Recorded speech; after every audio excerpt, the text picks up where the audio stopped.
Sonia Rolland est à l'affiche de la série Tropique criminel, diffusée sur France 2 ce vendredi 17 mai. L'occasion de se demander ce que devient le père de sa fille Tess, Christophe Rocancourt. L'homme, baptisé à une époque l'escroc des stars, se fait plus discret. Leur romance en avait étonné plus d'un.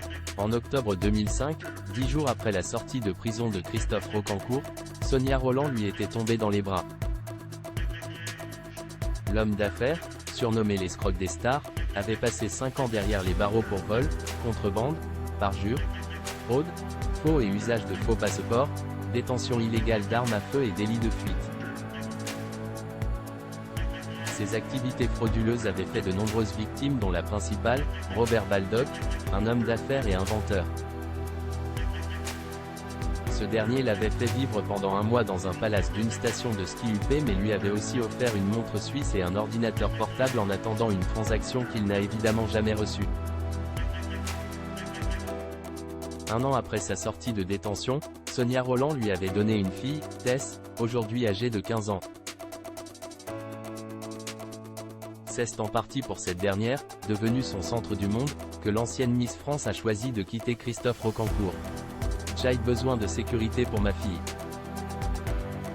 À un moment, Christophe a davantage cru en son personnage médiatique qu'à sa vie normale. C'était à moi de partir, je l'ai quitté. J'avais du mal à le saisir, à comprendre son univers. Il fallait que je me détache de tout cela pour que Tess ait une vie stable. Aujourd'hui, je suis la seule responsable légale de ma fille, avait-elle expliqué peu après la rupture dans les colonnes de TV Magazine. Mais que devient celui qui avait réussi à escroquer de nombreuses célébrités? Christophe Rocancourt de nouveau condamné. Force est de constater que Christophe Rocancourt n'a jamais vraiment renoncé à ses travers. En mars 2017, le papa de Tess a en effet été condamné à 15 000 € d'amende dans l'affaire rocambolesque dite du vol des 52 kg de cocaïne au 36 quai des Orfèvres en 2014. Ce qui lui avait été reproché? Avoir aidé Jonathan Guyot, l'ex-policier de la brigade des stupéfiants et principal accusé qu'il avait rencontré en prison, à récupérer une partie du magot dissimulé à l'époque au fond d'un lac.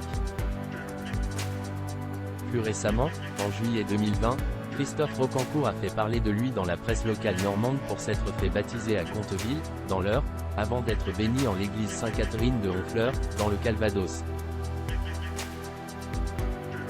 Un destin surprenant pour cet ancien escroc notoire, dont l'histoire intéresse toujours autant. Après Abus de faiblesse, sorti en 2013, un deuxième film sur Christophe Rocancourt a vu le jour. Appelé sobrement Rocancourt, le film, est réalisé par David Serrero. Ce documentaire va notamment être diffusé à Cannes dimanche 19 mai.